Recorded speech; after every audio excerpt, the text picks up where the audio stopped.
Week 19 tot 25 September, aan sy se eervolle vermelding, prosa, Die reine pad van liefde, geskryf deur Linda van 'n Berg.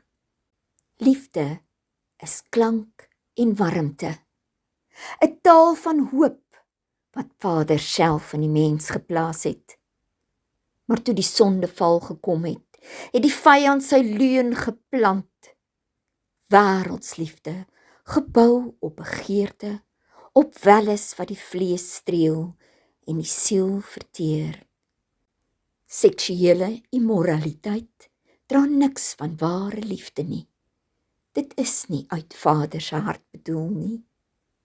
Sy liefde is rein, heilig, 'n verbond sonder selfsug. Dit kyk sonder blaam. Dit gee sonder om terug te vra.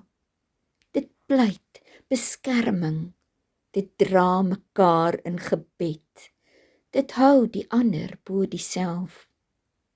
Ware liefde dans nie in donker begeertes nie, maar in lig, in waarheid, in sagtheid. Liefde is die kruis, die bloedprys, die doringkroon, die beker wat nie geweier is nie.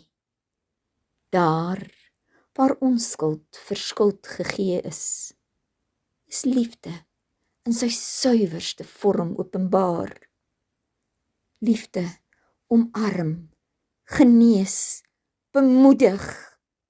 Dit sing soos blomme in die wind. Dit dra, dit hou vas. Dit glo alles en behou die mooie. Liefde is heerskappy. Nie wêrelds nie, maar heilig, soos ons Vader dit bedoel het. Voorgelees en saamgestel deur Christa Diedriks.